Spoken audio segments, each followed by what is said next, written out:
If Ukraine hits Russia with Western missiles, it will mean war. We will take the respective decisions corresponding to the threats we are facing. Mga kababayan, nagbigay ng isang matinding babala si Putin sa Amerika at Europa ngayon na kapag hindi raw ginawa ang kanyang kahilingan ay makikipaggera ang Russia sa mga ito. Huwag naman sanang mangyari. Pero kung sakali, isa po itong napakalaking digmaan at siguradong damay po tayo dyan bilang kaalyado ng Amerika. Kaya ang malaking katanungan ngayon, dapat na nga ba nating paghandaan ang World War III? At sa kabilang dako naman, uubra ba talaga si Putin sa pinagsamang puwersa ng Amerika at Europa? Kung gusto mong malaman ang buong istorya, tara, pag-usapan natin yan. So mga kababayan, kalat na nga po sa mga international news outlet ngayon etong binitawan na statement ni Putin na didigmain niya ang NATO, ang mga bansa sa Amerika at Europa. Ang malaking katanungan po ngayon, bakit nga ba nakapagbitaw ng ganitong statement si Putin? Well, narito po ang backstory niyan. Itong mga nakaraang taon at buwan, ay nagbigay po ng maraming tulong ang Amerika at ilang mga bansa sa Europa sa Ukraine. Alam naman natin na hindi po kaya ng Ukraine ang Russia kung sila lang. Katunayan nga, nitong September 1 ng taon ay inulat po ng France 24 na ang Ukraine ay nagpadala o nag-launch ng 150 mahigit na drone papunta sa Russia. Pero ito ay dinown lamang or pinatumba ng Russia. At habang sinushoot ko ang video na ito sa September 15 ay kapapasok na po ng nagbabagang balita mula sa Kiev Independent na inatake raw etong Russia ng 29 na drones mula sa Ukraine. Pero ang nakakalungkot, ang lahat ng drone na ito ay pinatumba lamang ng Russia. And given those facts or news, masasabi kong mahihina pa talaga ang mga gawang drones ng Ukraine sa ngayon kumpara sa puwersa ng Russia. Pero nakikita naman po natin na they are trying their very best para makapag-produce or makagawa ng isang napakaangas or napakalakas na combat drones. Ang katotohanan po niyan ay naglabas din sila ng statement na mayroon silang ginagawang tinatawag na Dragon drones. Ang drones na ito ay kakaiba sa lahat. Bakit? Ito po ay parang dragon na nagbubuga ng apoy. Siguro mga kababayan ngayon habang nakikinig ay naiisip nyo na po ang isang katanungan na bakit hindi na lang gamitin ng Ukraine yung mga drones ng Amerika. Well, narito po ang napakalungkot na realidad. Ang katotohanan po kasi niyan, itinigil or binawasan na ng Ukraine ang pagbili nila ng mga drones sa Amerika. Bakit? Ayon po sa ulat ng Newsweek, masyado raw mahal ang mga drones ng Amerika para sa Ukraine. Ngayon ang tanong po, saan na kumukuha ng drones ang Ukraine? Bukod sa gumagawa sila mismo ng kanilang sariling drone, ay meron pa silang kinukuhanan na mas mura. At alam niyo po kung sino? Walang iba kundi ang China. Yes, tama po ang inyong narinig. Ang China po, nakaalyado ng Russia, ang isa sa mga nagsusupply ngayon ng drone sa Ukraine. Hindi po ako ang nagsabi niya na, kundi ang article na ito. Isinulat po ang article na ito ng Newsweek noong April 2024 lamang mga kababayan. At sabi nga po dito, nung unang bahagi ng digmaan o yung mga unang taon, nagsuporta talaga ang Amerika ng mga drones dito sa Ukraine. Pero masyado ngang mahal. Kaya po nag-decide ang Ukraine na bumili na lang sa China.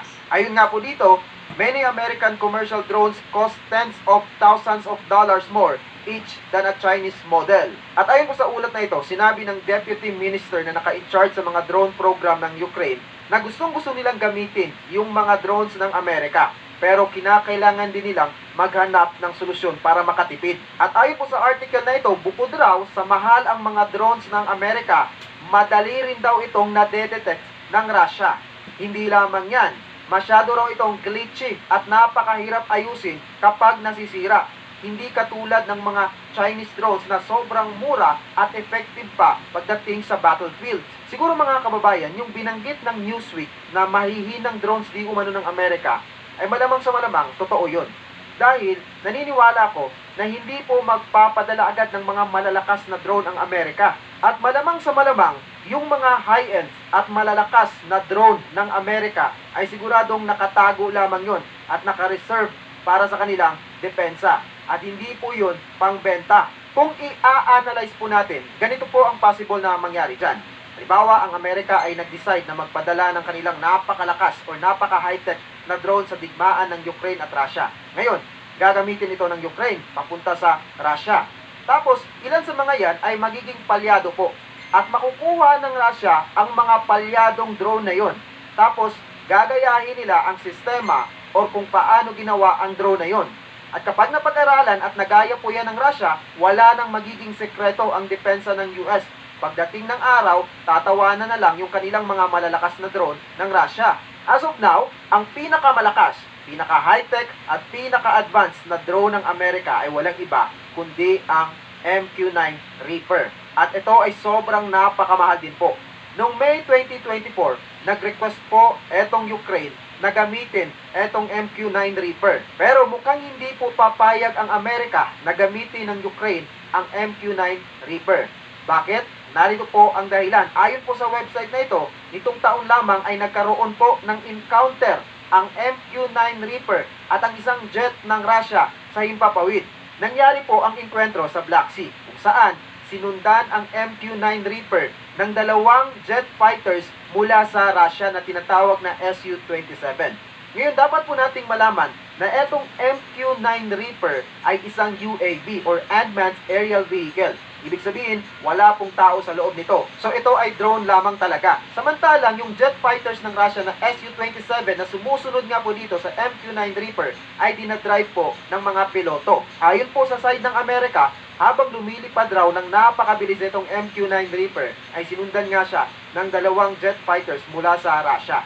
Tapos, itong dalawang jet fighters na ito ay nagpaulan ng fuel sa MQ-9 Reaper na naging dahilan para mawala ng kontrol ang MQ-9 Reaper at bumagsak sa Black Sea. Sa kabilang dako naman, dininay ng Russia ang paratang na ito at sinabi nilang wala silang ginawa. Talagang nawalan lang ng kontrol etong MQ-9 Reaper kaya bumagsak at nag-crash. At dito na nga po papasok ang dahilan ngayon kung bakit natatakot ang Amerika na ipadala ang MQ-9 Reaper sa Ukraine, na ipadala ang kanilang napaka-high-tech di umano at napaka-advanced na drone. Sabi po sa website na ito, ang isa sa mga dahilan kung bakit natatakot ang Amerika ay dahil sa insidente na nangyari sa Black Sea, kung saan napabagsak nga ng dalawang jet fighters ng Russia ang kanilang napaka-advanced na MQ-9 Reaper. At hindi lamang yan, kasunod po ng insidenteng iyon ay naglabas ng statement ang Russia na i-reverse engineer nila ang MQ-9 Reaper. Ibig sabihin, gagawa sila ng kopya nito. At ayon nga po sa balitang ito, as of September 2024, hindi pa po nakakakuha ng MQ-9 Reaper di umano etong Ukraine mula sa Amerika. At nakikita ko po dito na there are two reasons kung bakit magpahanggang ngayon ay wala pa ring MQ-9 Reaper etong Ukraine mula sa Amerika. Unang-una nga, takot ang Amerika na baka maya-maya ay mayroong palyadong MQ-9 Reaper na babagsak sa teritoryo ng Russia. At ito ay makukuha ng Russia at magagaya na rin nila. Pangalawa, ay wala po sigurong budget na etong Let me tell you a little something about the University of Wollongong.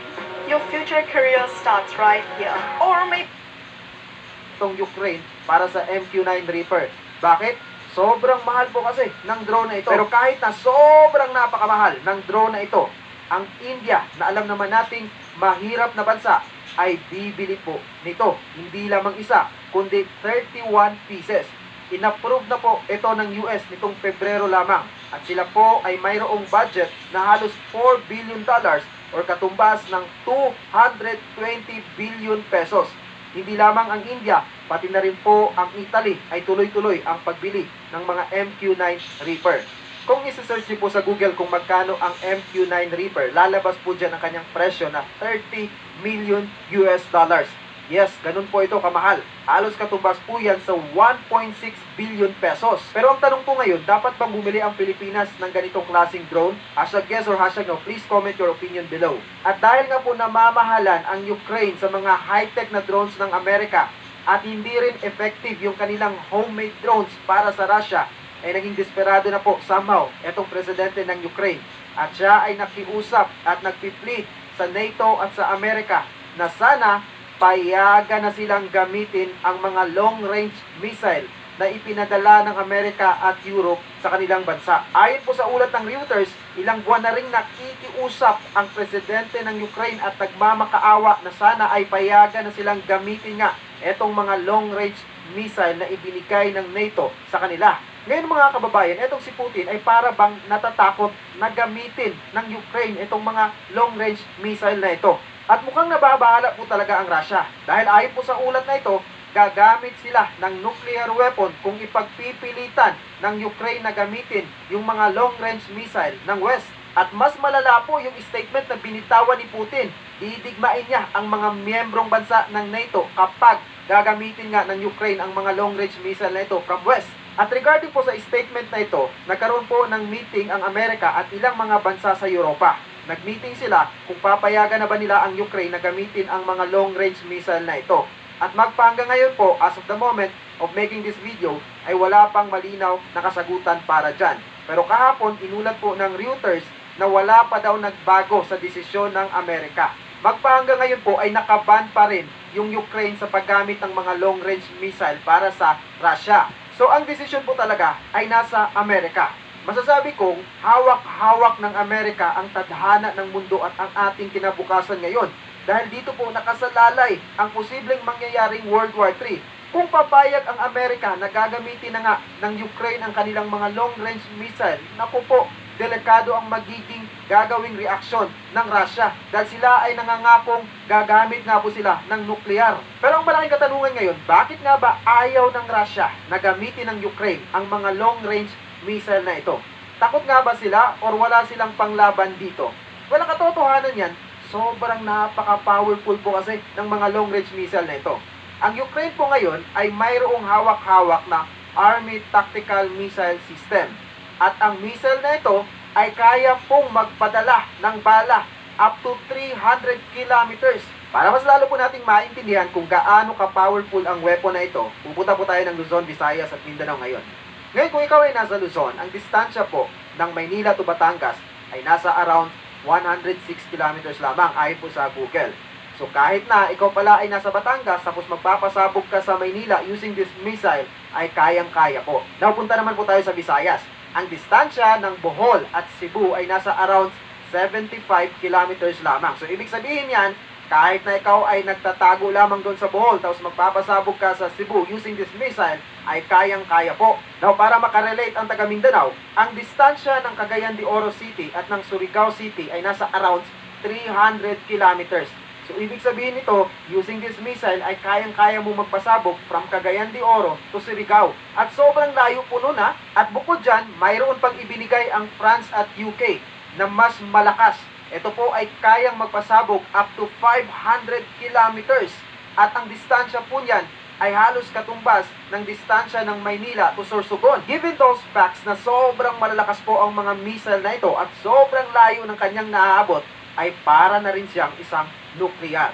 Kaya hindi po natin masisisi si Putin na naging ganon ang kanyang reaksyon na ayaw niyang gamitin ng Ukraine ang mga long-range missile na ito. Sa kabilang dako naman, ang Iran ay nagpadala po ng mga missile sa Russia. Dahil dyan, nagalit ang EU, ang Amerika at ang UK at binigyan nila ng sanction ang Iran. At napakahirap po ng sanction dahil pinagbabawalan nila ang Iran na dumaan sa kanilang mga airspace. Pero alam niyo po bang maaari tayong madamay sa kaguluhan na ito? Ayon po sa ulat ng DW.com, sinabi ng Russia na kapag papayag ang US na gagamitin ng Ukraine ang mga long-range missile, ay talagang didigmain ng Russia ang Amerika pati ang mga allies nito.